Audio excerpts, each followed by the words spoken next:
one. So Senate Government Operations, it is Tuesday, March 16th. I had to look at my calendar. And what we're going to do first is Senator Corey Parent has an amendment to S15, the elections bill that we passed this morning. And I know, committee, I do apologize because I know you talked about this on Thursday or Friday, and I was not able to be here. And I apologize. Yeah, but at the time when we were talking about it, we said we wanted to wait for you to be back before we took any action. Oh, okay, okay. And because you always see things that you know others of us don't, and you're the reporter of the bill. I mean, it's been your baby. So, Senator Parent, do you want to, first of all, yeah, okay, let's do this first so that Senator Parent can go back to his afternoon committee. So do you want to, I understand there's a couple changes from what is in the calendar, and Ameren did email that to us. And I don't know, is it posted on our website? Is it? It was emailed to us. I was just asking if it has also been posted. I don't know if It has been posted. Okay, Yeah, thank it's you. available. Okay, Yeah, I didn't get thank an you. email. Yeah, I think the email was just sent to you and I, Senator White, Oh, and Gail. So, okay. so Okay, if everyone wants to open it up, and while everyone's opening up, I'll start. Yeah, please do. Basically, what the amendment changes in here, we're taking into account the conversation we had late last week with the amendment to further refine and remove some red flags for folks on the committee. Another change to the amendment is we removed, instead of naming the groups of who would be appointed, we did 4 representatives of municipalities to be appointed by the Secretary of State's Election Division, as well as 2 members represent the interests of voters appointed by the Speaker of the House, and 2 members represent the interests of voters appointed by the Committee on Committees. We did this, we originally had named VPIRG and a few other groups, but that raised some concern. So we felt making that change while we had this little extra time was worth it.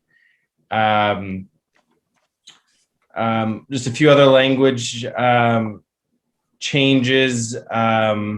One, Senator Rahm on the bottom, page 3, the impact vote by mail would have on access to voting among those who have historically been disenfranchised in populations that have historically had low voter turnout.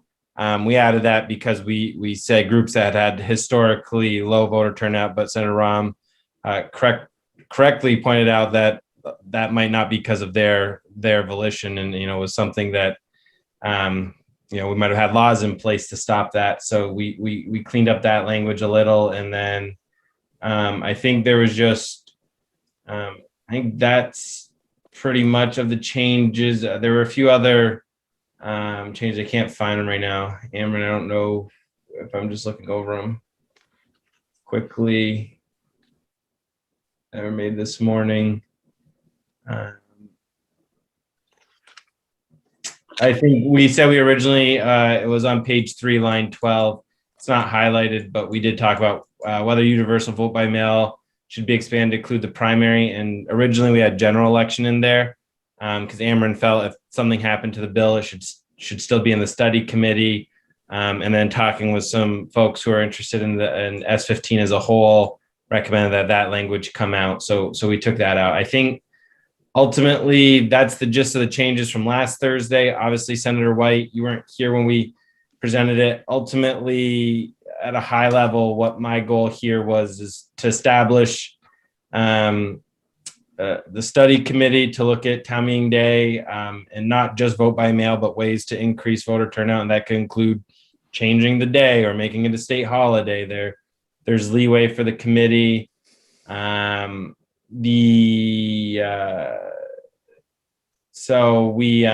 also looking, we also, as discussion with this group, do have the report due late 2022. I thought maybe July 2022. You know, there's a lot of timing. I think the discussion we had last week, our goal would be to have information before the 2023 session, so we could make changes and we're not held off, 4 or 5 years before any changes happen.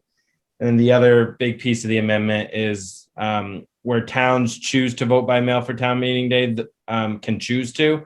In the meantime, those who choose not to and have Australian ballot will also need to mail the postcards that we did for the primary. Because I think, again, that my goal is to increase voter participation in elections that historically see teens or 20%, of turnout. We talked this morning, you talked this morning about turnout in the 60%. That would be a high watermark for town meeting days, and we'd love to see that. So I still want to continue to push the envelope a little bit to increase participation in the coming years. Thank you. So what I'd like to do, the way I'd like to approach this, I think, is because there's two very distinctive parts here. There's the first one that would require municipalities to mail out ballots. I'd like to address that first and then look at the study instead of mail out absentee request forms, not ballots. Yeah, mail out absentee request forms. Yes. So I got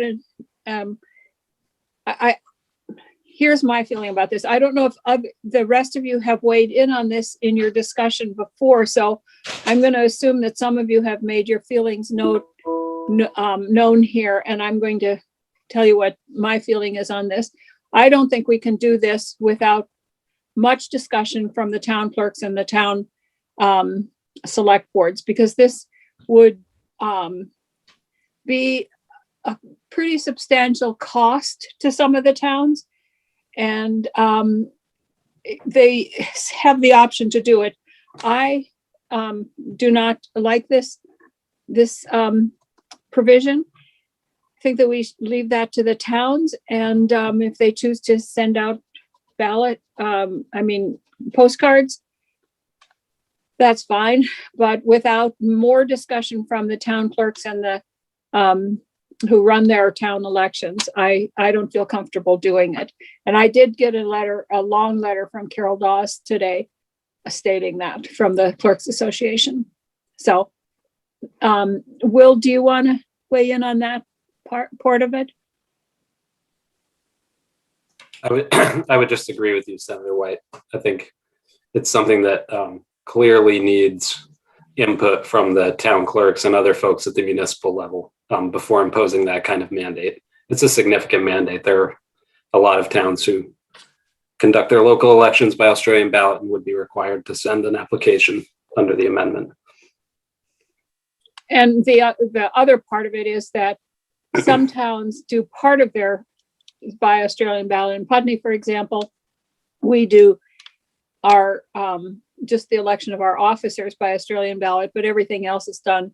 So we would have to send out a postcard to everybody just because we do the officers. Senator Rahm? Madam Chair, did Carol only intend to communicate her concerns to you, or is it something that we can also see? I can forward the letter to everybody. I can't do it right now. Okay. Because I'm on my device and I only have one device with me. Yeah, Senator Calmer. Thank you, Madam Chair. Was that only her opinion? No, I don't know if it was or not, but even if it was only her opinion, then we certainly need to hear from some other town clerks. I think it's premature to do this. It might be that in a year, the town clerks all come in and say, hey, that's a great idea, let's do it. But we haven't heard from the town clerks. That's my point. So, yes, we haven't. We haven't had time. Would you suggest then that this whole first section be struck and that we take it up in the House and that this House be something that takes? I'm not going to suggest that the House take anything up. I'm going to suggest that I oppose this section. That's what I'm saying. Yes. Anthony? I was just going to say, if we had moved this forward, we would certainly hear a lot from town clerks in the process. In terms of not hearing from them beforehand, the House would certainly hear from them loud and clear if we had moved this forward. So, yeah. So is there any agreement? Yes, Corey, Senator. I mean, I've talked to a few town clerks, and I think, there's 251 and you're gonna have 251 different opinions. My own You would. town clerk supports vote by mail, and obviously got some pressure because I just I'm sitting upstairs from my town clerk as we speak, from folks to be able to talk to me about this. And she goes, look, Corey's right. We had huge turnout changes. And if the goal is to increase voter participation, that's a good piece. And it really wasn't that much work for the town, extra work, and the cost was not that high. So it's, I hear you, and I hear other towns, but I think town clerks, I think, also opposed same-day voter registration a few years ago, and we went with that. So, Yep, I agree, but I do think that we should take some testimony on this. Is a major change, and I believe we should take additional testimony on it. And I would say that those towns who think that it is important can do it. So anyway, I want to get to the other part also. Yeah, I appreciate it. One last comment. I just want to say, you did take a lot of testimony from town clerks. You took testimony from town clerks for 2 or 3 months in the preparation of the underlying bill. Yeah. And everybody agreed that the approach that the underlying bill is taking is the right first step. And I don't think had any appetite for a mandate on towns. So, Senator Rahm? Well, Just wait. so I think that, I know we don't have just funny money coming from the federal government, but if there is a year where we know that we've just made a substantial change in a pandemic, we're making a change for next year's, next time's general election going forward. And in the interim, there's a lot of possibility for confusion. I would support the state potentially paying for these postcards for the first time, just so people don't get confused. And the only thing I said, Senator White, when you weren't here, is to me, it's like putting up a new stop sign and having the orange flags on it so that people know, hey, this is a new change and we need you to be guided through this change. So something, undemocratic doesn't happen, that people get confused and miss this opportunity to understand how their elections are going to be run, all 3 of them differently. So that I do think it would be good to appropriate money and help towns send this postcard out for March. Well, first, I don't know that we know that there's money to be appropriated. We've asked for 800,000 one-time money just to implement the changes we've already made, and that has not been appropriated yet. So we don't know that there's money here. So I would like us to, Senator Clarkson, you had one comment? yeah, I guess, given that this is in a proposal, this is just for the town meeting piece, right? Just for the town meeting vote that we're looking at, section 3, Yes. right?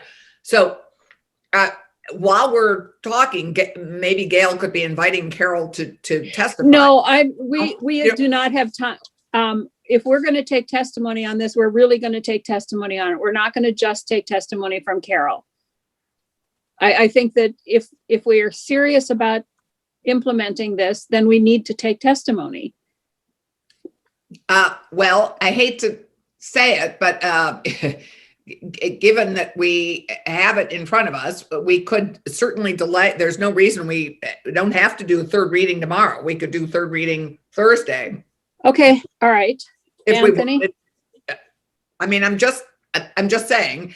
I understand what you're saying. And- So would you like to go forward with this piece and take more testimony? Is that what I'm hearing you say? I would think that this would be an opportunity to have that testimony before we divvy up, because it has big implications. I mean, the thrust of both pieces in many ways is sort of Australian ballot. Can I just not talk about the other part of it at all right now? No. I just want to know from people, do you want to delay the vote on this, on the bill, and go forward with taking more testimony on this? Do you want to support this, or do you want to not support this? There are 3 choices here that we Right. have. And I would like to come to some resolution on this. I am going to oppose this. So, Senator Polina. Well, I think in order to go forward with it, we would have to take more testimony without a doubt because of the impact it has on the town clerks and the cost and the work and whatnot. So I would not want to move forward with it without taking testimony from town clerks. But on the other hand, I'm afraid that we're going to run out of time, meaning not so much here in this committee at this moment, but the longer we wait to move the bill to the House, the House has a tendency to change things that we send over to them, which, get into a lot of back and forth in terms of trying to make this work. And we took a lot of testimony before we moved forward with what we did. And I imagine the House is going to take a lot of testimony. I hate to get to May and have this sort of languishing somewhere because people are not agreeing on various parts of it. So I wish we could take testimony on it before we move forward with it. But I'm afraid if we start taking testimony on it, we'll delay it more. And that would we'll end up regretting that in the long run. So I guess what I'm saying in a nutshell is that I think we should just not move forward with this part. Senator Colomar? Boy. Corey, I know I indicated to you earlier that I'd probably support it. But I'm feeling I'm going the other way here. First of all, I don't think we'd almost have to take testimony tomorrow, Allison, in order to do anything. And I think we need more than just 1 day's worth of testimony. I mean, here it is already 1:30 in the afternoon. Who could we possibly get that we would hear all sides of it in 1 day? And I agree with Senator Polina and I think Senator White. I don't want to necessarily hold this whole bill back at this point. I think we do need a third reading. And I'm going to vote against the bill still, but I'm also going to agree that I think we should, the only other option, Madam Chair, is to push it forward. And I hate to say this, but the other body could always strip it out when it reaches the other body. I'm not going to do that because I don't believe in All right. sending anything forward that we don't believe in. Okay. Then I will support the rest of the committee. Senator Rahm?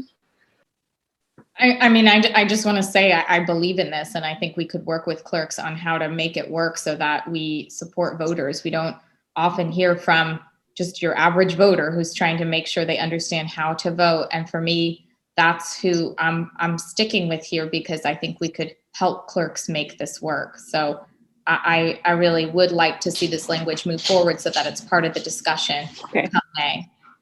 Okay, Senator Clarkson? Well, I think I'm with Polina on this one. I think that I don't feel comfortable moving forward with section 1 with the first amendment, piece of the amendment. Okay. Unless we hear more. All right. So I think that's a no-go on the first part of it. Now let's move to the other part. And Senator Parent, I hate to be such a Debbie Downer today for you. Because I know you've put a lot of thought into this. It's for democracy. And I know that you have a real love of elections and town meetings and participation. I know that, and I appreciate your interest in promoting this. I do, when I read this, and the goal, the duty of the committee is to increase residents' access to statewide and local elections. That's the stated goal of how to do that.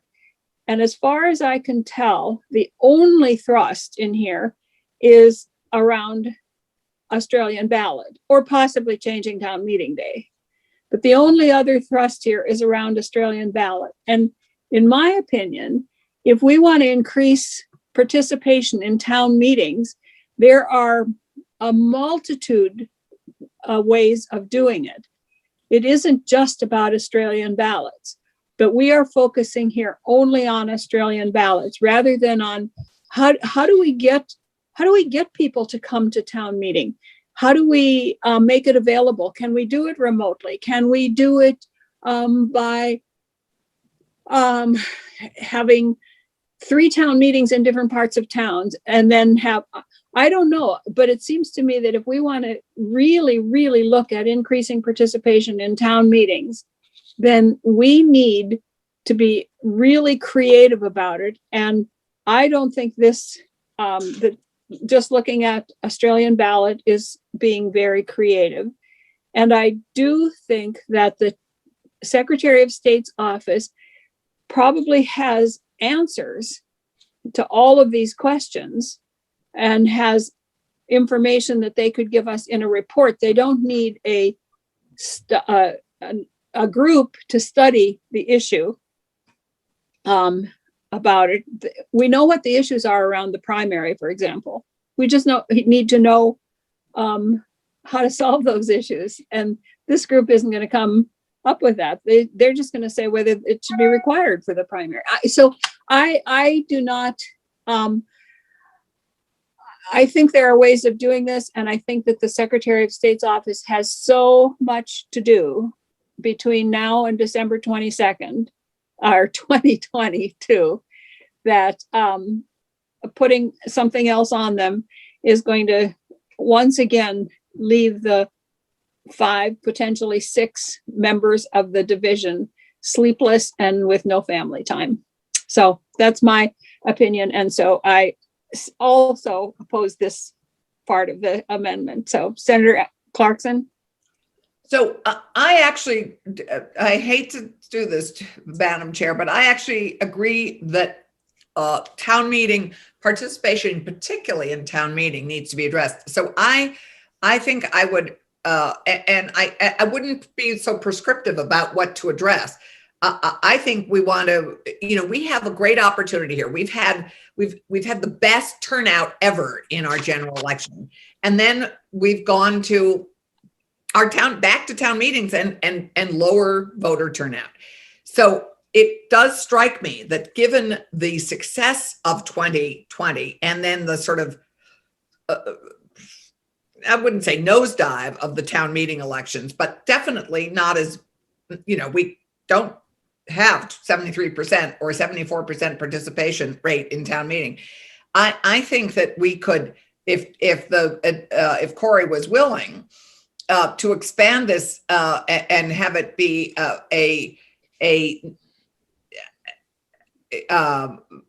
its purpose, it really look at how do we build participation with town meeting and the voter access aspect. I mean, to me, it's two things, what we're trying to get at, not just promoting Australian ballot, which I know many towns don't have any interest in pursuing, and some towns are very small, and some towns, I attend a lot of town meetings, and there is such a difference between towns in terms of who shows up, and it isn't because they all either do or don't have Australian ballot.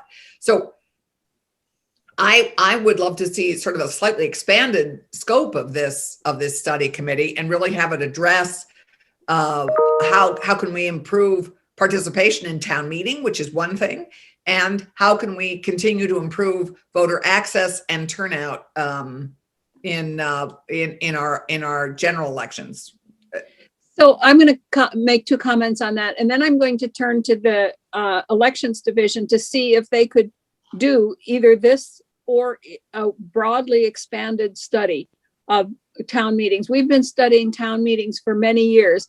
Read Susan Clark's book and Frank Bryan's book and all of those pieces. They've been working on this for years, and a 10-month study by these people is not going to lead to the answers that they've been promoting some of the things that we could do for many years, and yet we're unwilling to do them. So we have some of the answers out there. But the other issue about the difference between the general election and town meetings is, in the general election, all we're doing is we're electing representatives, presidents. I mean, we are electing people. There is one question: who should you vote for in each of these offices? That's the only question. Who should you vote for? In town meetings, there are many, many, many questions. Should we fund the pool? Should we give the gun club property tax exemption? Should we have a select board of 3 members or 5? Should we appoint our town clerk or hire our town clerk? There's a huge difference between those 2 elections. And that, so there's many, many ways of improving. Anyway, I'll be quiet now. I've said my piece. You know where I stand. but I would like to turn to Will to get a sense of whether they could even accomplish this study, much less a broad study. No And offense Will? to, no offense to Will, but Chris has had his hand up. Oh, I'm sorry. It's okay. No, I want Will. No. Okay, Chris. No offense taken. Thank you, Madam Chair. I don't want to put Will in a difficult position either of having to say, you know, I just don't have enough time to do something like this. That probably is difficult for some people to hear and difficult for some people to understand. And I'm just going to be really protective of our resources and our ability to do things right in the Secretary of State's office, because if we take on too much, we will make some mistakes. We will have to push other things aside. So just to be really clear, we're not opposed to the idea of expanding vote by mail to other elections, and you're all asking the right questions. And I applaud the intent behind the senator's amendment. In our eyes, expanding the provisions of this bill isn't a matter of if, it's a matter of when and how.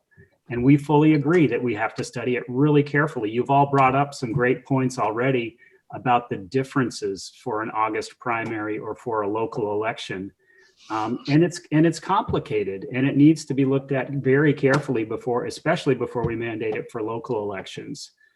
More people ought to have access to vote by mail, no doubt about it. And the choice to vote by mail, vote early, vote in person.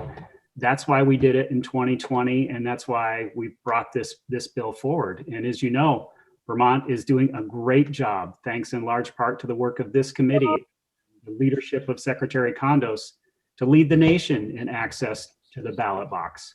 So this bill, and let's not forget it, is a huge step forward right now as written, a step that very few states have taken and which hardly any other state is going to try right now. And so we really appreciate that.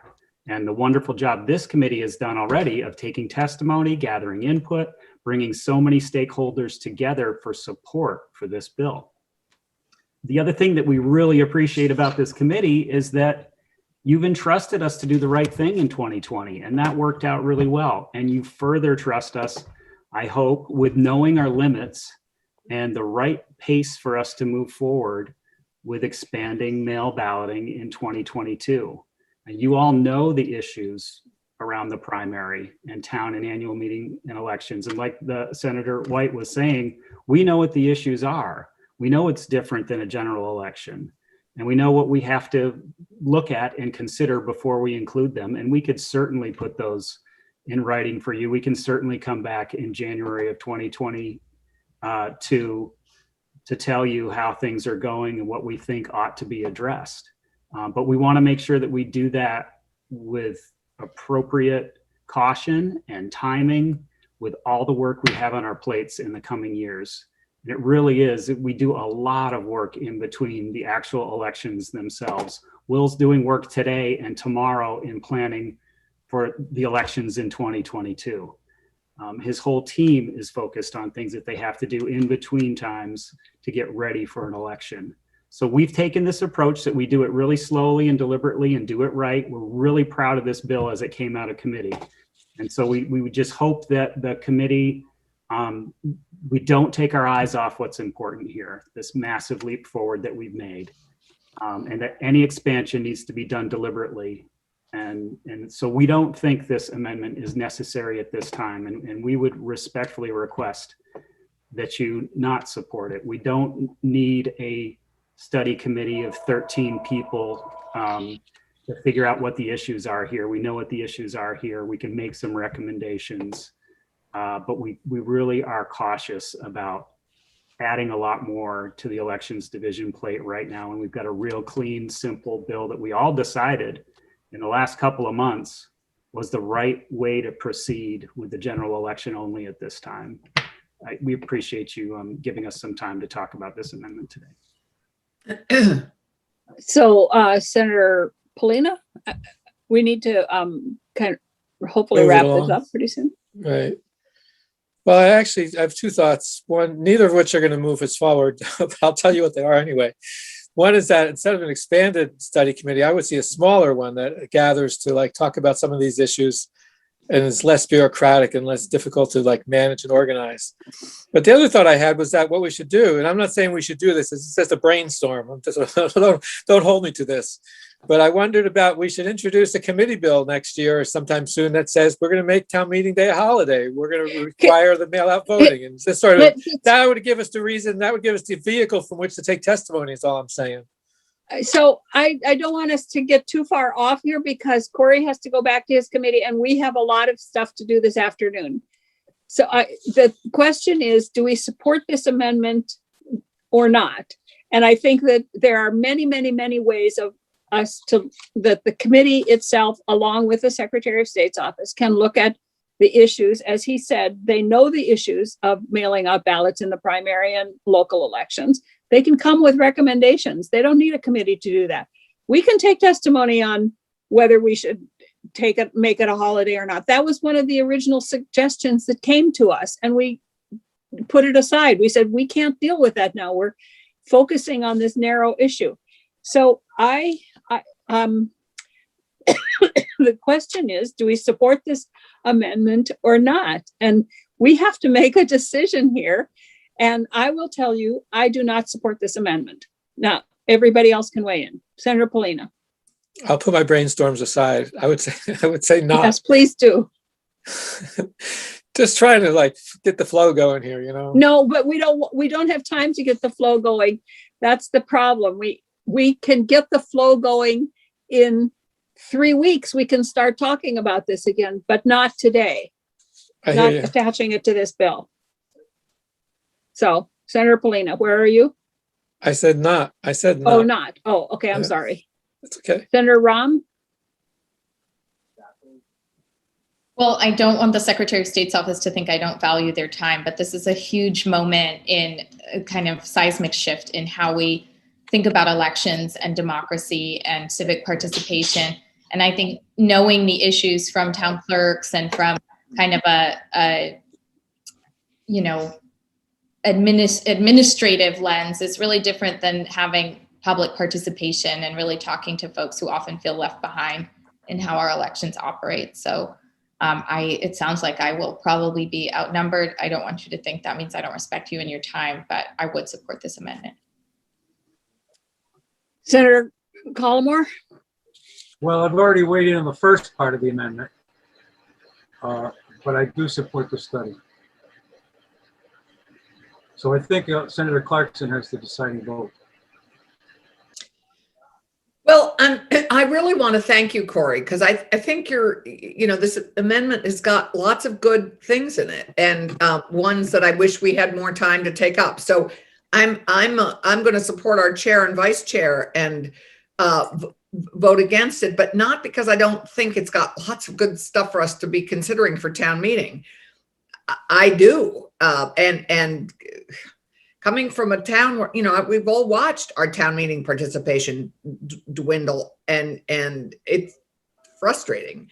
But I also would feel very uncomfortable moving forward without more discussion and more input from the people who actually administer it. And all of us anecdotally have, different feedback on that. I represent 26 towns. Many of them do not do Australian ballot at all. So anyway, thank you, Chair. We've moved What off vote the do you get? Australian ballot issue and onto the study. What? So it sounds like, I'm sorry to tell you, Senator Parent, but it sounds like 3 of us don't support the amendment. So I will report on the floor that the majority of the committee does not support it, but it isn't unanimous. Would it be fair to say it's a 3-2 vote? It would be fair to The say record. that. Yeah. Okay. Thank you. I appreciate your time and we'll Thank appreciate you. the argument from here on out. Thanks. And these discussions will continue. Believe me, as long as I am on this committee, we will be having discussions about town meeting. Yeah, I appreciate it. And we increased ours 86%, and we'll have more years of data for you coming up. Okay. Thanks, Corey. Yep. Bye. Thank you. Bye. Thank you, Will and Chris. Thank you. Thank you, Thanks, Committee. committee. I'll be back. Okay, so let's move on. I don't know if we used up all of our, we used up almost all of our committee discussion time on prioritizing and figuring out where we're going to go from here for this session.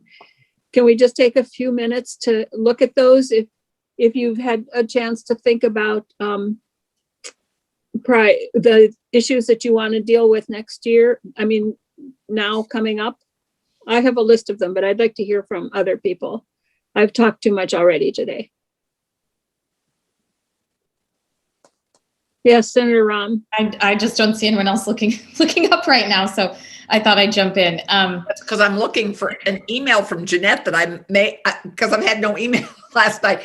No, you didn't. You About priorities. you have not had an email from me. On the agenda today, it lists committee discussion and priorities. Got it. And we talked about that last week about talking Yep. about our priorities. So I did not send an email. Okay, just Okay. checking in case I had Yep. missed. No, Senator Ram? You know, one of the things we discussed is hearing from a diverse array of voices around the DPS merger, and doing some of that in executive session to protect Yes. the safety of some of the people who want to testify. So I have sent you an email in regard to the timing of that this week. It's not going to happen this week.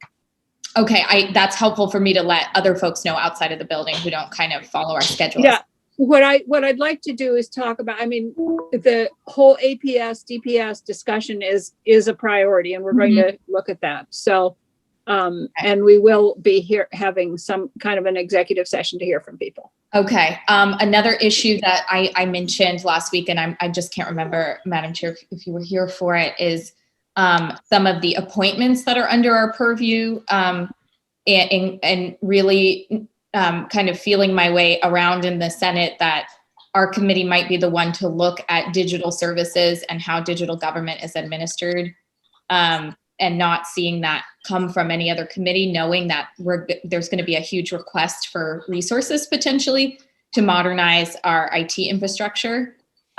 So that is of great importance to me, and I don't know which Senate committee would otherwise be taking that up.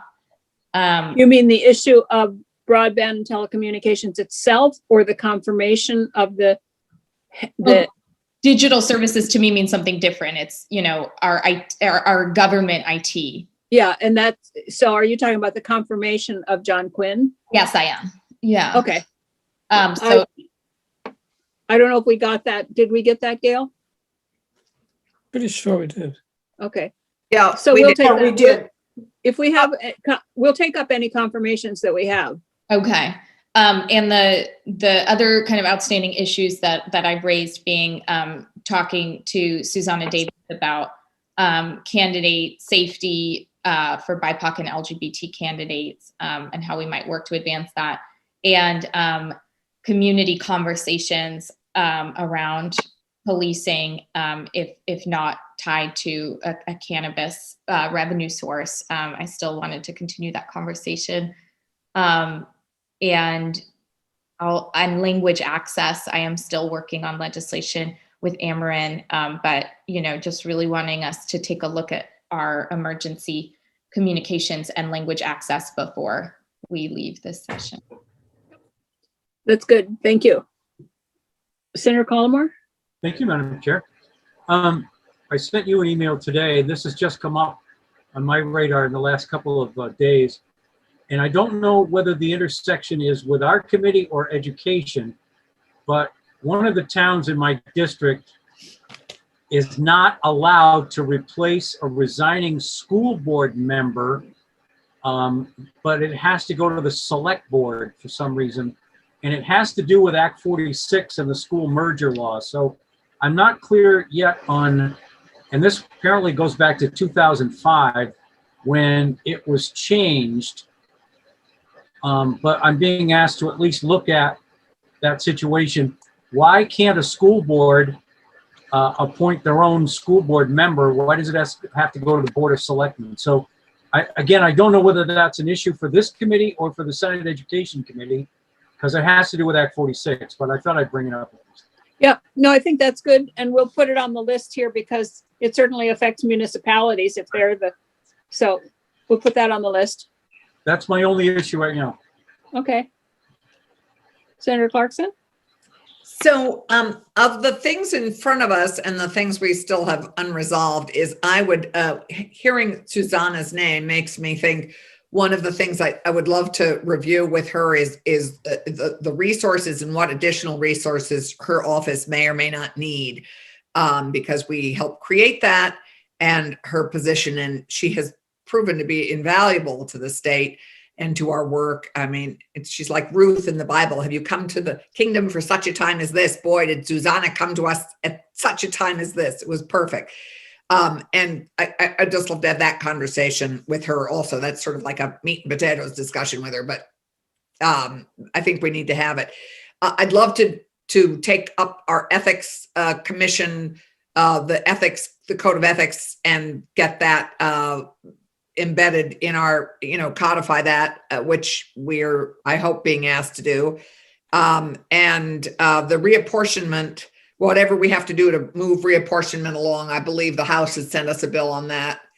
Yeah, we'll take up all the bills that have come from the House. Right. So- So to me, of the things in front of us, I'd love to, and I don't know who, and I think it's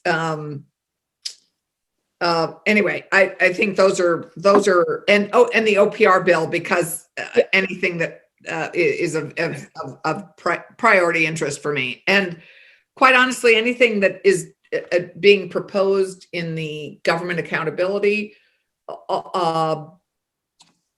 committee that is expanding our racial equity, our social and racial equity work, I would be interested in also working on further. Good. Thank you. Senator Polina? What we have before us in terms of what's in the committee, I mean, things Yeah. have already been mentioned that I would support. I think the two that stand out for me, that one is the ethics, what moving forward with the ethics law, the statement of principles, Yeah. get what we call it. Code. Code, right, sorry, because we have the bill that sort of readjusts the ethics committee itself, but doesn't necessarily include the code. And I think we should talk a little bit more when we get a chance about ranked choice voting as well. I understand that New York City is going to use that in their upcoming election, which I think is pretty interesting, that New York City is going to use ranked choice voting in their upcoming mayoral election. They have a lot of candidates running. Have they definitely decided to do that? I'm pretty sure. I mean, the answer is yes. I'm feeling like I'm hesitant to say that for sure, but I know I read it. So yes. Public financing and ranked choice voting. Okay, so should I give you my list? I would like us to, a number of these are already on my list, like APS, and I'd like to expand the candidate safety discussion to elected officials safety discussion. Right now, we're having a major issue in our county with some people who are connected with Slate Ridge. And anyway, it's a huge issue, and I'd like us to extend that candidate safety issue to the elected official safety issue. And also, I was surprised on the code of ethics, because my understanding was that the House was going to take that up. They were going to start the ethics bill, but what they took up was just the technical changes to the ethics commission, not the code of ethics. So I would like us to do that. I would also like us to start looking at a list, much as we did with elections, a list from the towns, from the municipalities, about what issues are confronting them that they would like us to address, maybe in general statutes that would make them more nimble and creative in solving their own problems. There is an issue of court security. I'm working with that. It might require legislation. We might be looking at a bill that's coming from the House, and then through finance, that is a governance bill for communications and broadband. It's the governance part of it, not the build out or anything else. And then I'd like to hear, and then we will be getting bills from the House around retirement and some other bills, and we'll have to deal with those. But I would also like us to continue the conversation about the APS and the DPS, and then look at the studies that we required, the reports that we required last year in 124, which include the use of military equipment, the use of body cams, training needs at the academy, hiring needs, data collection, and all of those reports. I'd like us to hear from them. So that's kind of my list. So we'll start scheduling these things. Senator Rahm? I didn't want it to go unsaid. I didn't hear the retirement, state employees. Oh, well, a House bill on retirement is coming to us. They Yeah, started retirement. Yeah, just didn't want it to sort of go unsaid in this space that. Oh, no, I thought I did. I said we Yeah, would be getting, Okay. You just didn't use the word pension. Okay. no, I said retirement, a bill will be coming to us from the House, and whatever bills come to us from the House, then we'll put on the list to look at. And I believe we have Senator Polina? Well, I just want to be clear, did you mean the pension issue when you said that, or a retirement Yes. issue? Yeah. Okay, that's what I thought. I just want to be clear. The retirement fund, the pension issue, yes. Right. And We've been calling it the retirement issue. right, but it will be coming out of the House. Yes, But I believe there is some provision being made for it coming out despite it missing crossover. yeah, and we will be getting it.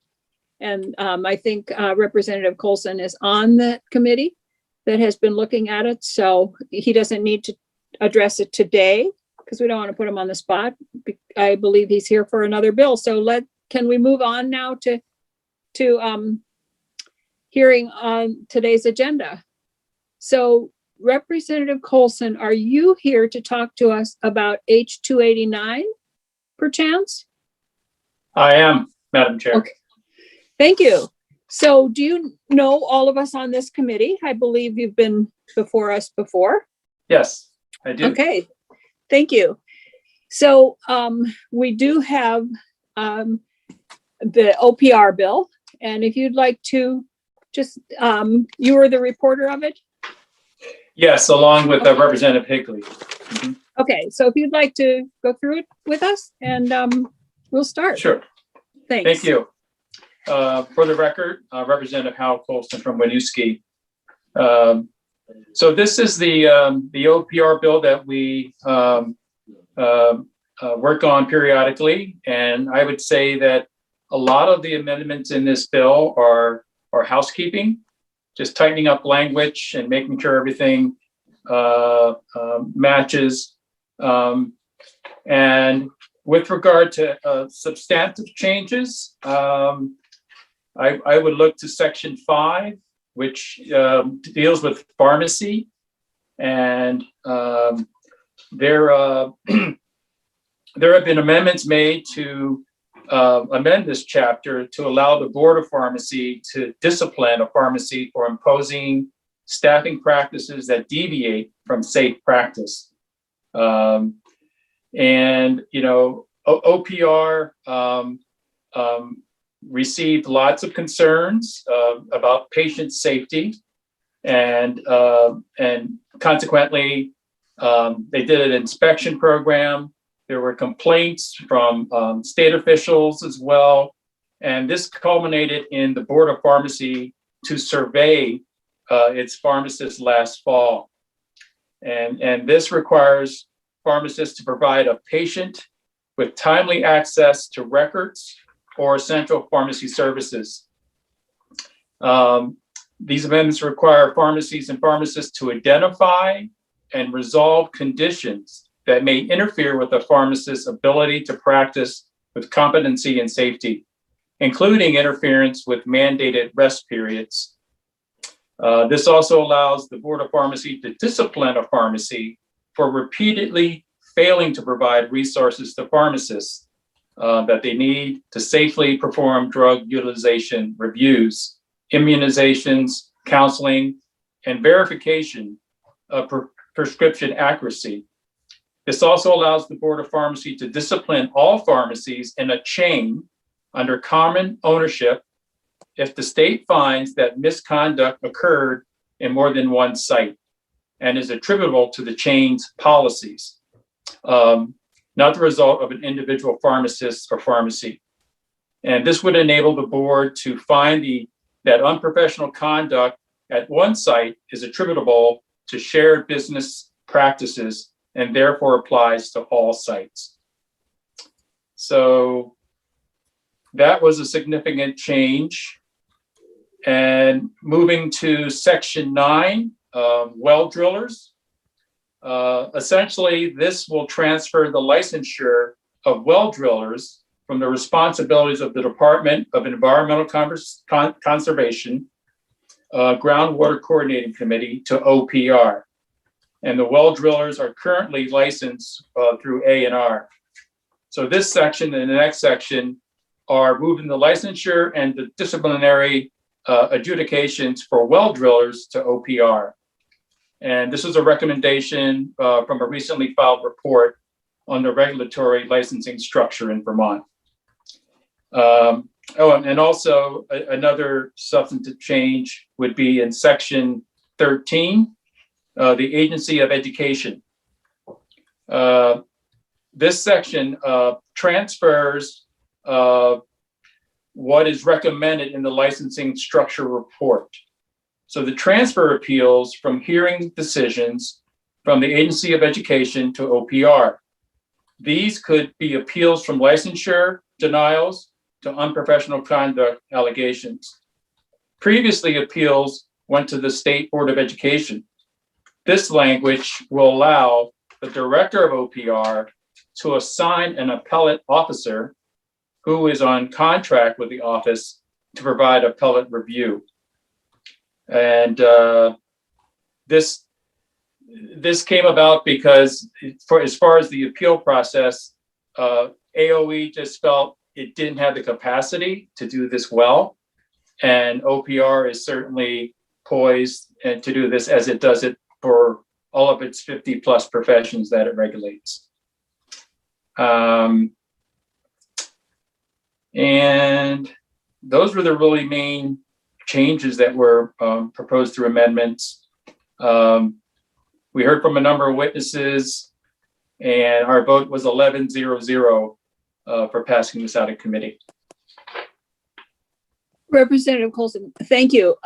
Were any of these three substantive changes controversial, or were they pretty much agreed on by everybody? They were agreed on by everybody. They weren't controversial. Yeah, I thought the section on pharmacy might create some pushback, but I think I give credit to OPR for working with the pharmacy board and really being on the same page about why these changes are necessary. Senator Clarkson? Senator Clarkson, you are muted. I love it when I'm muted. The H-289 that's on our committee, when it just has it as introduced. That's not as passed, right? Is that the same? Is it as introduced the same as passed by the House? We don't have as passed by the House on our website. Are they one and the same? Well, this was actually passed, so no. I'm not sure why they glitched. Lauren, are they the same? We don't have as passed by the House. We have as introduced. Right. I'm asking Lauren if they're the same. They are. Okay, so Gail, what we need to have is as passed by the House. Because I was trying to follow along, Hal, with you, and in the bill that's posted on our committee website, it just is, it's. Okay. Okay, I will look for that. I did look and I didn't find it, so let me poke around a little bit more. If you go to H-289, it should, the last entry on H-289 should say as passed by the House. Or we can have Hal send it to you. I can do that. Okay, that's probably the easiest and fastest. I mean, Representative Colson, I'm sorry. Yes. Any other questions? Yes, Senator Collmore? Thank you, Madam Chair. How could you repeat the committee vote and also the floor vote? Sure. The committee vote was 11-0-0. I don't have the floor vote right in front of me, so. Well, it probably wasn't a roll call, but were there any obvious no's? from what No. you remember? I don't think so. All right, thank you, thank you. Yes. Yeah, Great, it's not where it should be. I only have as introduced here. okay. Yeah. Well, Representative Colson will send it to you, and then you can Thank post you so that. much. Thank you. So thank you so much for, that was a good summary for us. And we're going to, just for your information, we're going to add some requirements around MMA, mixed martial arts, to the bill, I believe, before we send it back to you. Okay. And I don't know if there'll be other changes or not, but we are going to do that. So, Thank you. thank you. I don't believe we probably have language for the MMA yet. Is that right, Lauren? For the record, Lauren Hibbert, Director of the Office of Professional Regulation. I apologize for not putting my name on the record earlier. The office did provide language to Amarin. I believe that she's working on it. Okay. I'm sure that there'll be a little back and forth between she and I on language in the next couple of days, but we do have recommendations for the Committee on Language. Okay, so we don't have that yet, so we won't take any more testimony on that portion today then until we have some actual language. I see that Rex has joined us, but thank you for joining us. I think we won't, unless the committee has other questions. This is the easiest OPR bill I've seen in my 18 years here. Yeah, only 3 changes. Well, there's some Well, technical changes. 11-zip vote. We have complicated your committee with the emergency COVID provisions now for a full year. So we thought we would try and alleviate the burden, Madam Chair. Thank you. So any other questions for Lauren? This might be one we can get out pretty quickly. As when we get the MMA language. So we will put that on the schedule for the next time. Okay, Thanks, Hal. Thanks, Lauren. thank you. Thank you. Thanks. So who else do we have here? Yeah, Jason. Oh, look who we have. We have Tom Little, we have Jason Broughton, we have Chris Winters. Do we have somebody from the House? We just said goodbye to him.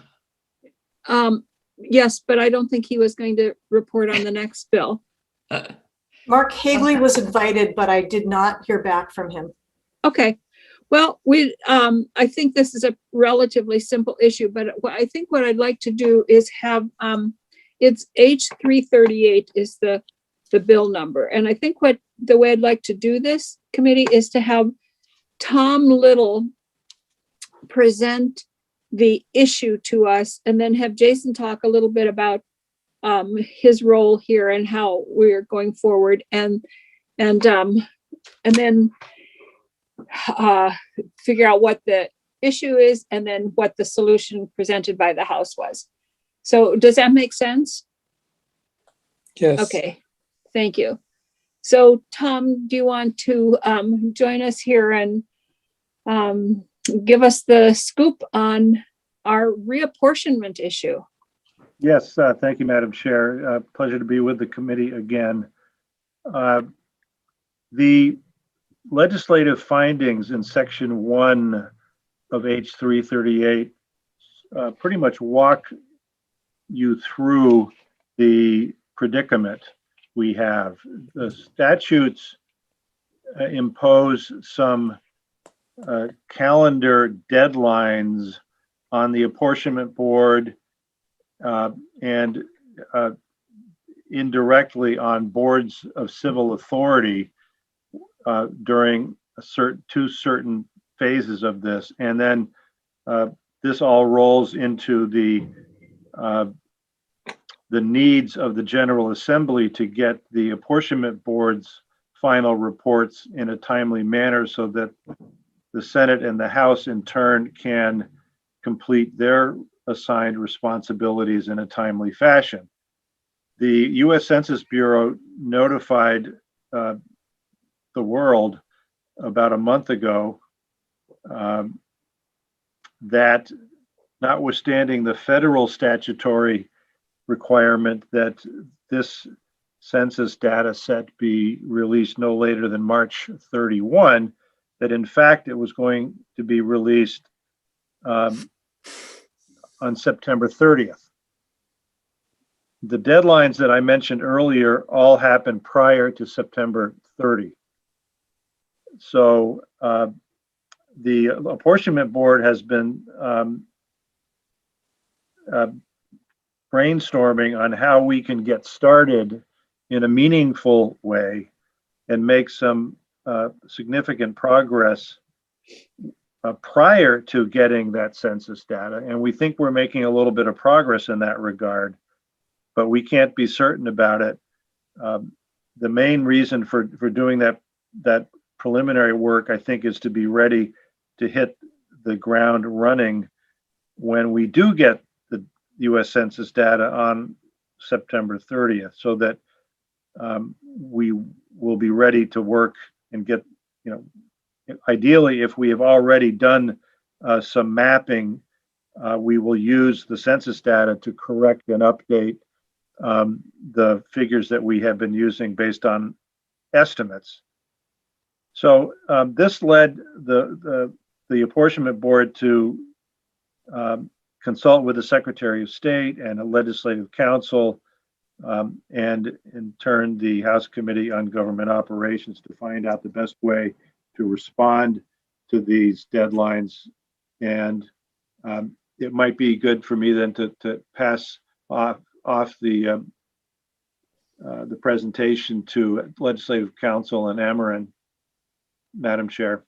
Sure, thank you. And I think that what we'll do is we'll hear from, and I'd just like to have a kind of a general discussion afterwards when we hear what the solution is that they've come up with, just a general discussion about the reapportionment. So Ameren? I apologize, Madam Chair. I was trying to find the as-passed version of the OPR bill just now. So could you repeat the request? Just Tom is turning it over to you to tell us about the about H338, what you came up with as a solution. Oh, certainly. Let me pull up my copy.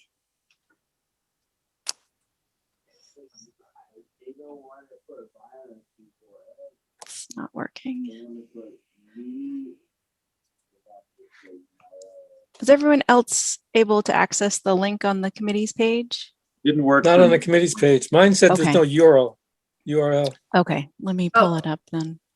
To the reapportionment bill, it's right on our website, H338, I thought. I click the link and It says as passed by the happening. House. Yep. And it's right here. Page, it's only 3 pages long, right?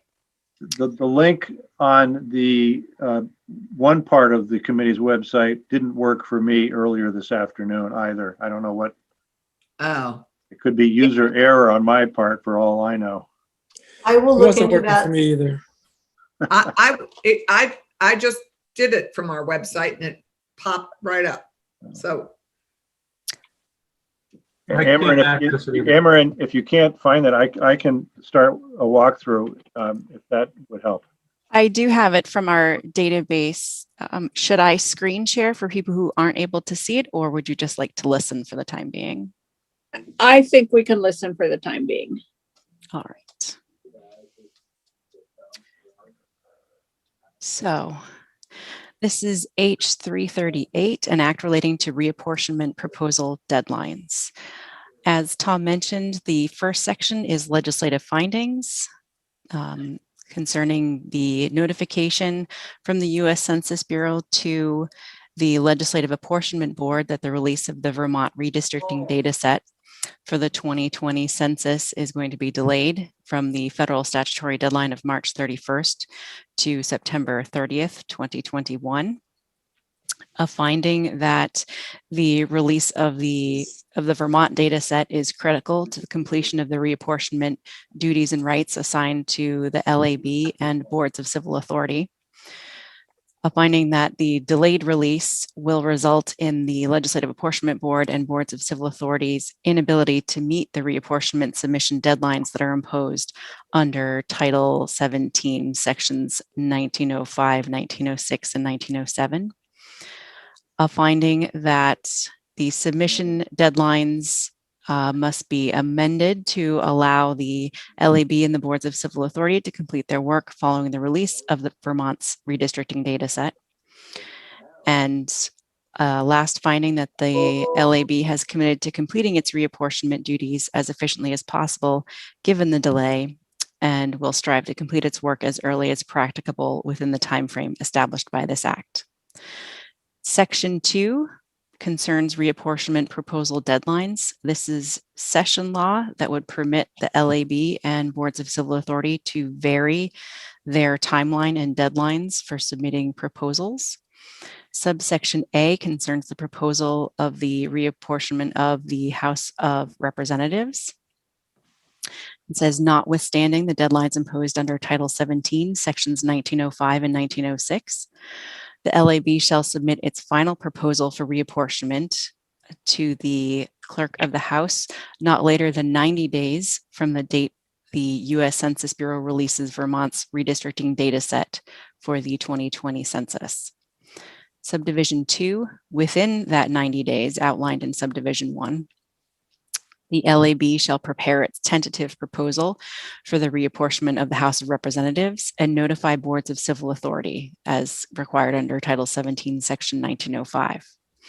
In Subdivision B, the boards of civil authority of proposed districts of the House of Representatives shall submit their recommendations to the LAB by a deadline to be established by the LAB.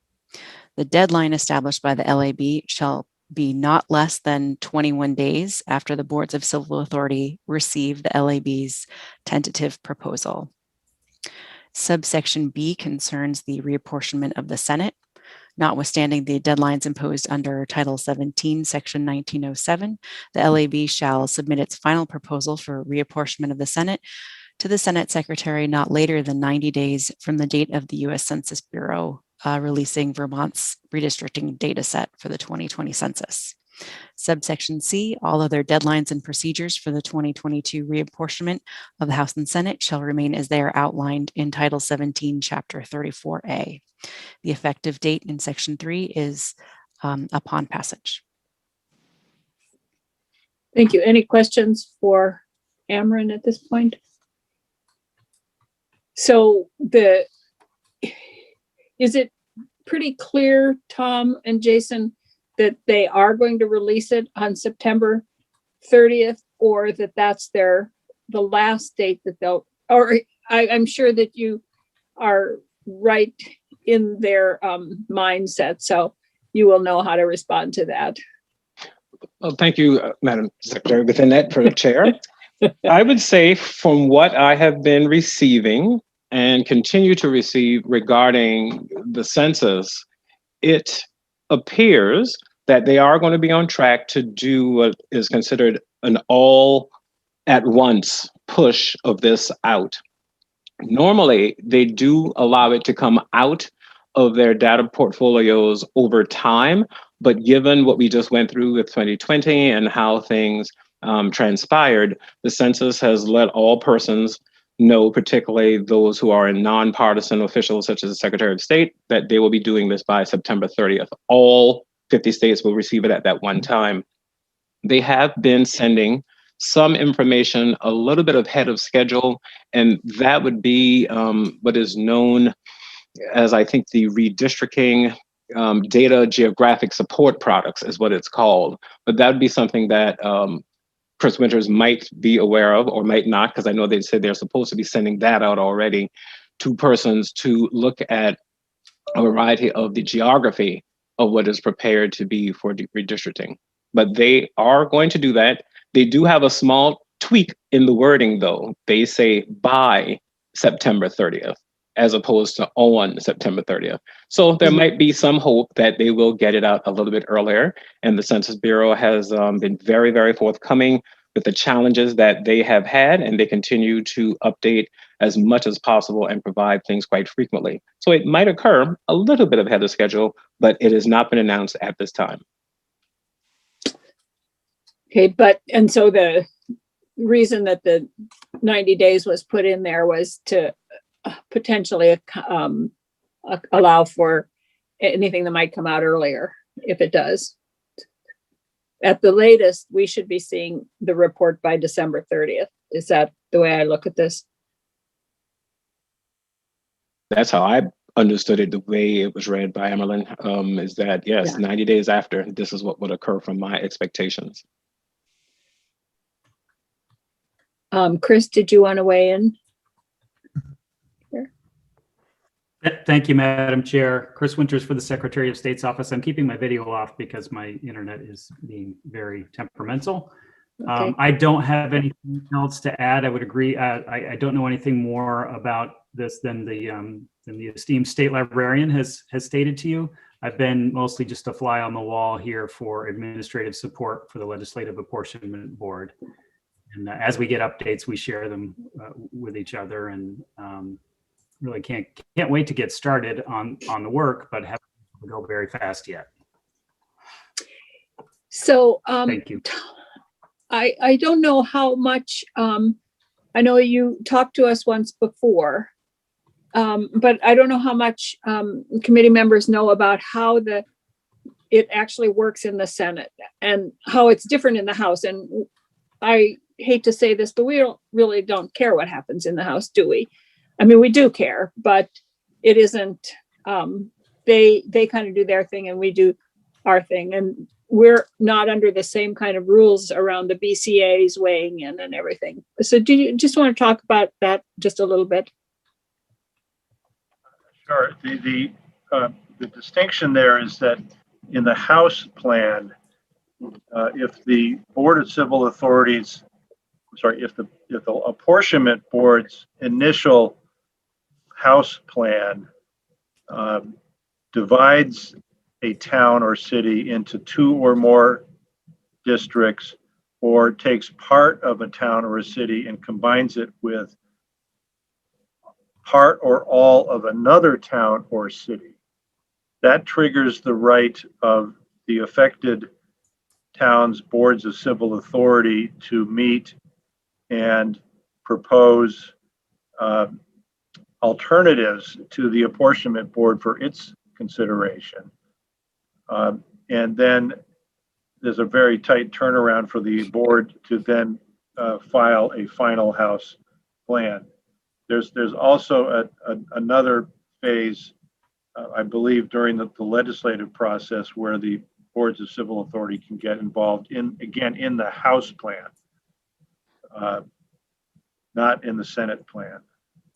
And that's primarily because we don't divvy up towns.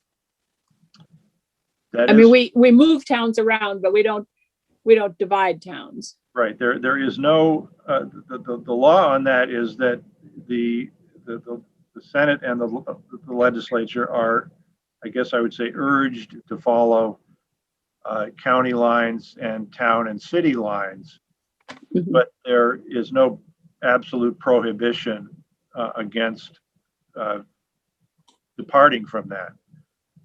And in fact, the Senate district map does vary a lot now from county boundaries, with the exceptions of the Washington Senate district, and I think one other, perhaps the Rutland Senate district, now that it has got Brandon back in. But I think they still don't have Mount Holly, do they? Oh, you do? Oh, okay. Well, they don't. They don't. But that's with Windsor. Yeah.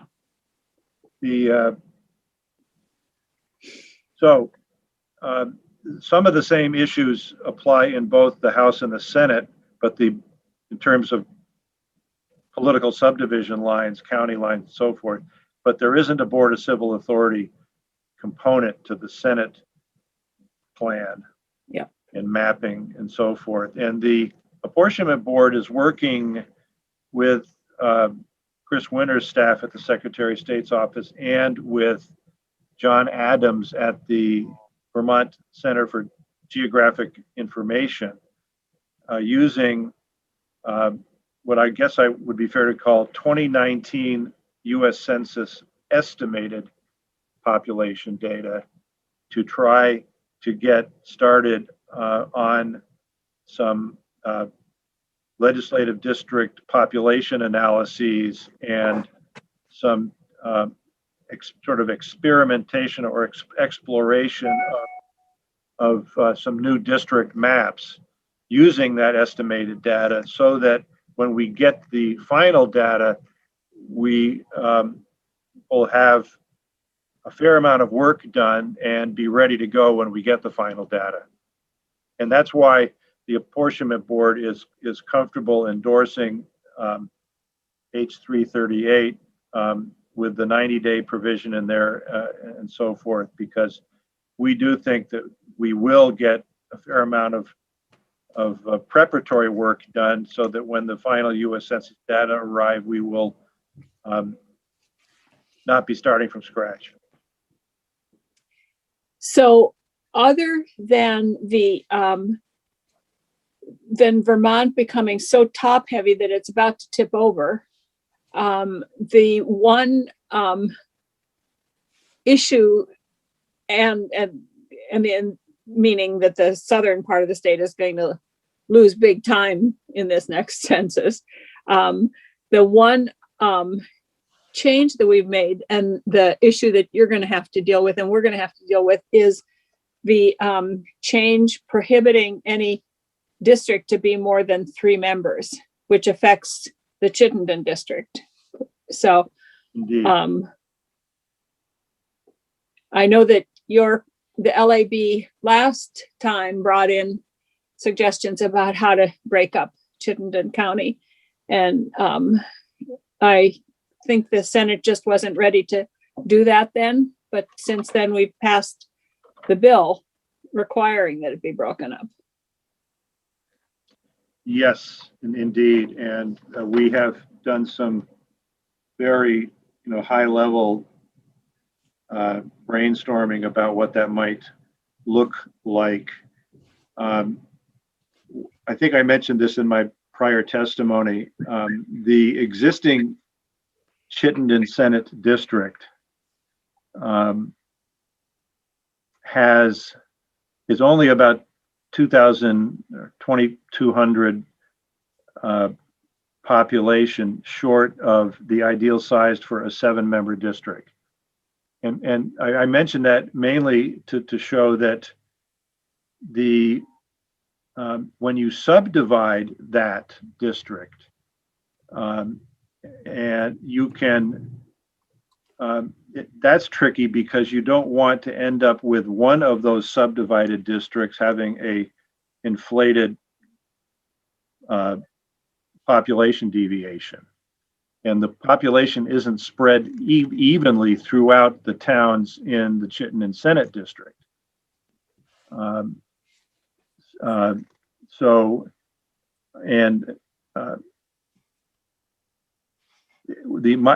Speaking for myself, my initial efforts are to try to find a way within the existing district to subdivide it according to the statutory change without going into another Senate district and making changes there, to see if it all can be done within the existing Chittenden Senate district.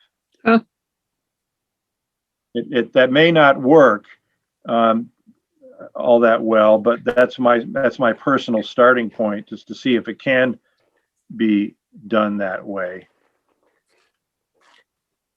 Because I think that does, the statutes do say to try and maintain the existing as much as possible, but because I wonder that whole Franklin, Grand Isle, Chittenden has grown and I'm not sure what to do with it, but Senator Collum, oh, sorry, No, go Tom. ahead. Sorry, go ahead.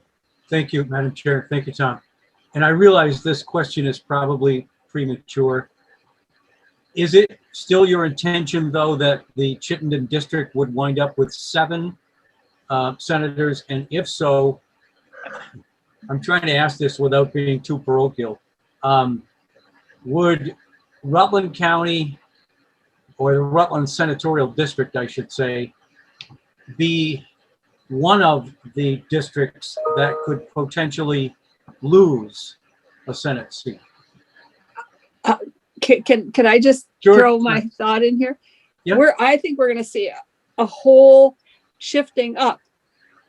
I think that we're going to have to look at, I've been looking at some of the numbers that Tom has sent me, and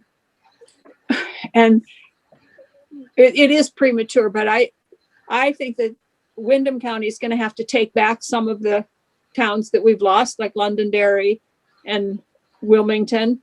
Bennington is probably going to have to take some from Rutland. Rutland might lose a seat. Windsor might lose a seat because there's going to be upward, the population has moved north and we've lost. So I don't know that they're thinking about that, but it does seem to me that, and I don't know what's going to happen over in the Northeast Kingdom, but it's going to be tough. It's going to be really hard. So perhaps it would not just be the Chittenden district that would gain. It could be the Franklin district. Well, it wouldn't, it couldn't, there can't be any district that has more than 3 members.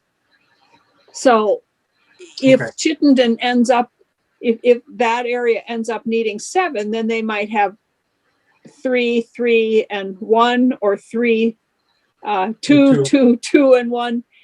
Okay. The statute doesn't say how it has to be divided up. It could be divided up into 3 2-member districts, 2 3-member districts, 6 1-member districts, 7 1-member district. So. Okay. I appreciate that. The Senator Collmore, one of the things I've learned from this work from when I started on it 10 years ago, and I'm relearning it now, is that two things. What the map ends up, what a particular map that you may be drawing ends up looking like depends a lot on where you start drawing the map. Mm-hmm. It also depends on how much you are committed to trying to achieve Senate districts with fewer members in them. In other words, single member Senate districts, or perhaps, let's say, not more than no district with more than 2 members. And there are folks who come to this this work without sort of having lived it before, as I have, and I've lived it as a member of the House, sometimes come to this with a very much more of an analytical approach and saying, well, let's not worry about county lines. Let's just build really good districts with roughly even populations, because that's what really matters, is looking at the voters and the voters' rights, not whether the districts look like counties. And they will point out, what does a county mean in Vermont anyways? And there's a point to that, but I think notwithstanding the lack of legal functions by counties, if you ask somebody where they live, they'll often tell you, I live in Rutland County, or I live in Bennington County, and that's their identity. That's how they look at the world. So if you look at this as, if you're a single member district, House or Senate person, you will approach this differently. If you say, I'm going to do a new Senate map starting in Windham County, and working my way up the state. You'll get a map that looks one way. If you say, I think I'm going to start in Franklin County and come the other way, you inevitably will get a map that looks different. If you are an incrementalist and say, well, let's see if we can, I mean, right now, the Bennington Senate District is the Senate district with, I'm talking estimates, with the greatest negative deviation in terms of population. So if you said, well, what could we do to just to fix that problem without doing anything bold? You might find a way to pull a town into the Bennington district to bump their population up. And if you could do that without lousing up the Senate district deviation from which you took that town, that might not be a bad initial move. You'd still have to deal with the fact that the people in that town may not want to have anything to do with Bennington County. Or they may be passionate supporters of their Windham County senators. But so that you get a map that looks more like the existing Senate map, but you will find, as I have, that incrementally it's looking less and less like a county map. If you're not an incrementalist, and if you pay less heed to the statutory language that says we should try, as to the, I think it's to the extent practical, to if you don't give much heed to the observed county lines language, you end up something that looks a lot less like county map Senate districts, but you also probably would have districts whose population over the whole map had much tighter deviations. And I'll tell you, when you're trying to fix, so-called fix the Chittenden Senate district, if you're it will be easier to solve the problems in the Chittenden Franklin area if you had another senator to work with. If instead of having 6 from Chittenden, 1 from Grand Isle, and 2 from Franklin,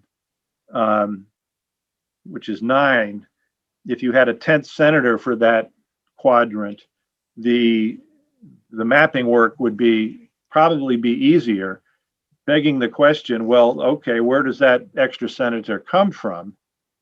And then you have some choices. And I don't know how far down this rabbit hole the chair wants to go, because it's easy to go there. It is easy. I guess we could always put a chair on the end by Philip Baruth there and just add a senator. I don't think that would work. And the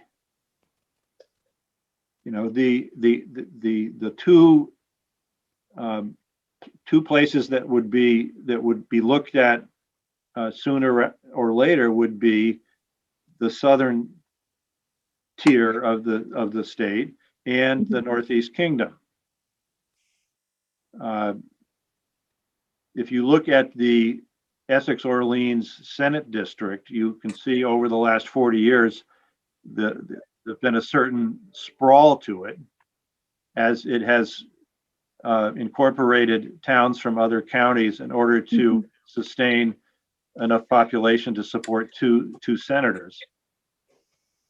And if you were to take away one of those 2 senators, you would be dealing with the concerns that the most rural part of the state is losing representation, and isn't that something to be avoided? And if you are looking at the southern tier, the concern was, we've been losing out for 40 plus years, and the last thing that part of the state needs is less representation in Montpelier. The constitutional scholars would say those are understandable concerns, but the constitutional issue is substantial equality of voting representation, and not, and nothing, and basically nothing else. So it's a, I think you can see the tensions and the tensions and the friction in this process. And all you ever have to do in any small group in Vermont, regardless of your political affiliation, is to take out a map to point out something, and everyone pays attention, because that's just who we are in this state. So I will stop there. Again, the board supports 338. I think it's a fair. It gives the board additional time, but not an unlimited amount of additional time. And we're grateful for the support that we're getting from the Secretary of State's office, the Center for Geographic Information, and from the tech folks at Legislative Council in this regard. So I will just say that if there are any questions for Tom or Jason or Chris or Ameren, but before that, I will just say that under my desk in the State House up on the floor is still a pile about this big of maps that I made into a dress and a hat for Cabaret the year that we did 10 years ago when we did it. We had so many maps, and so anyway, it is going to be a huge task before us. And the House actually starts, because they have to work with the BCAs, they actually start earlier than the session starts usually. We don't get started until January when we come back. And Madam Chair, if I may, one more thing that I think is responsive to Senator Collimore's question, and it's my goal for the Apportionment Board that while we will have a Senate map that we have voted on as our recommendation, my intention is that we will also have, as a resource for the Senate, other maps based upon different approaches, so that if the Senate decides it doesn't really like what the Apportionment Board's recommendation is, there will be other materials in what we have generated that might be useful for the Senate as another alternative starting place. Another way of saying that is if for some reason the prevailing vote on the Apportionment Board is for, and I don't think this will be the case, but if it were 30 single-member Senate districts, I believe the board would also have as a resource a map that was the incrementalist approach to adjusting Senate districts. So you'd have both versions of that. And I think if the prevailing vote on the board is an incrementalist approach, we would probably also have a single member district approach for purposes of, public education and for the Senate to take a look at. And I'm not going to presume to correct the chair, but I know in the past that the Senate has cared about the House plan when the House has decided to care about the Senate plan. And I believe there was one year when the House was in such turmoil at the end. I wasn't here then, that they were meeting until into July, and the House finally said, just pass it and we'll ask the Senate to fix our districts. Yeah, no doubt. But yeah, if they start monkeying around with our districts, we'll start monkeying around with theirs. So, any questions or comments or Senator Clarkson? Maybe that's not a bad idea. Less interested parties actually doing the work. Having the Senate do the House and the House do the Senate. Oh, no, I would not want to touch those House districts. They're already so crazy. There are states who do not have the legislature involved at all. Their equivalent of the reapportionment or the apportionment board does the work and then gives it to the General Assembly. There are states that do it that way. And in the final analysis, it could be the courts that make the decision, because if there's a challenge and the challenge is upheld, then the court would make the decision. So there are different ways of doing it. Senator Clarkson? Thanks. Tom, is there, or Jeanette or whoever knows, has there ever been a time when we had all single member Senate districts? No. Well, I should say that. County? I can't be, I'm not enough of an historian to know what it looked like when the Senate was first created in the 1830s. To know what it looked like then. But the Senate into the 20th and the middle of the 20th century was better apportioned than the House was, because there were every county had at least one senator, but then counties with more population had additional senators. Which counties got additional senators and how many additional senators wasn't very well apportioned. But it was better overall apportioned than the House, which was one House member per town. Right. That was terrible. Can you imagine 250 seats in that chamber? There are 150 there now. There were 250. Right. And that ended in 63? Well, the first reapportionment happened in 65. There was a special election for people get 1-year terms in 65, yeah. So there were literally people that voted themselves out of office. Yes. Yeah. I think there were some pretty dramatic speeches on the floor at the time that people made. I've read some of them, yeah. Yeah. But it came down to if the body itself didn't do it, I believe the U.S. Supreme Court had already ruled that it would be done one way or the other. Correct. Mm-hmm. Okay, anyway. So any more questions or comments or anything on this? I know that I didn't necessarily think we were going to be getting into so much, but I find it fascinating myself. I don't know if other people do or not, but it is going to be starting in January. It's going to be a huge issue for us. And we needed to make sure that we took care of the apportionment board so that they could follow the law, but do their jobs. That's what H338 is. I'm actually ready to vote it out.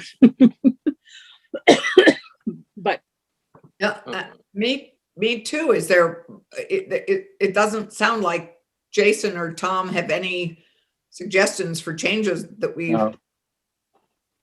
The only thing I would say on my end is I have provided Gail with a visual that will make it easier to understand what the anomalies the Census Bureau has faced and their timeline, and that will probably be provided to you after we conclude our conversation today. So it's a wonderful visual to see the struggles of the Census Bureau on redistricting and how they're trying to connect the dots to make this easier for you. But that's all I have on my end. I am not envious of what you have to do, particularly Tom, in trying to navigate the waters along with the Secretary of State's office and looking at redistricting.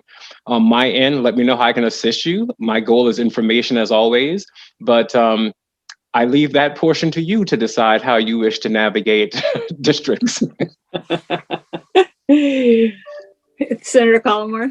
Just an idle question for either Tom or Jason. I assume other states are struggling in the same way we are. Are we struggling more mightily or less so than some of our more populous states, you know? Tom, you want to go first? So I've been saying my end. I don't really, I have to say, I don't really know. I have not been, I'm not dialed into any news feed that looks at that. I suspect that NCSL's various email and websites are talking about that, but I haven't been looking at that. I would concur. The only thing I would say on that is there have been a few states that are just interesting from a reading perspective, where they have to amend their constitution, which is probably not a very easy task during what we just all experienced in 2020. So a few states are having some interesting conversations with themselves on what they must now do to prepare for this situation, if it is a constitutional act that you have to fix to make this work.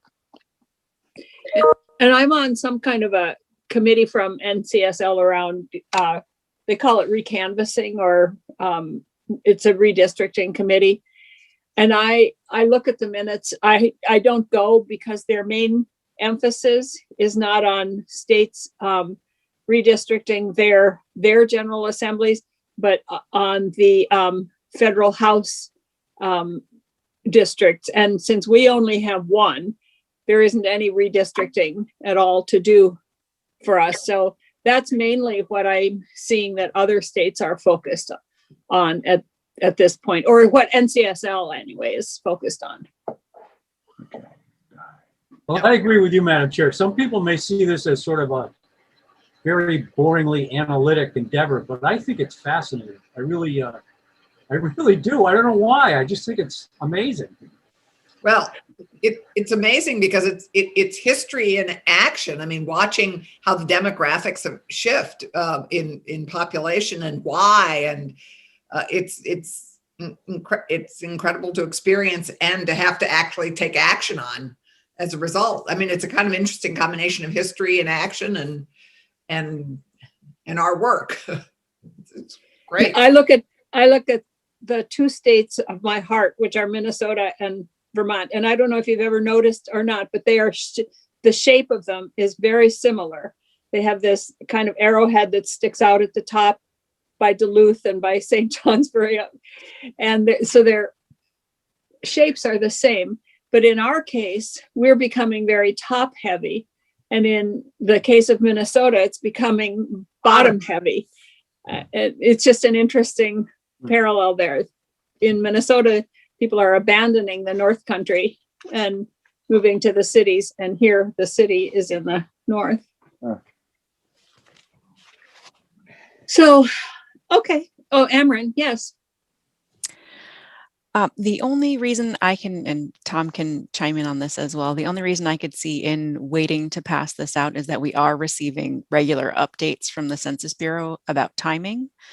And on the off chance that we are notified that we're going to receive the redistricting data sooner or for some reason later than September 30th, even though all indications are that it will be by September 30th.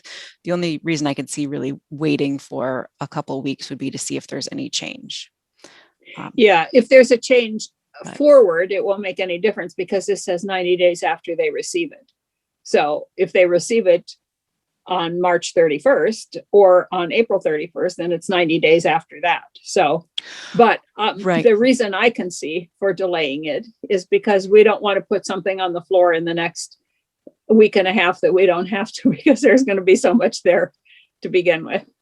And also typically, I mean, the Senate proposal typically has 90 days, the LAB typically has 90 days to do its proposal around the Senate, but around the House, it's usually more like I think 135 days or so. So this significantly shortens the time that customarily is given for the House proposals because there's additional steps in there. So if, for example, we find out that the data set is going to be released August 15th or August 30th, you could amend that 90 days for the House proposal to give the LAB and Boards of Civil Authority a little more time.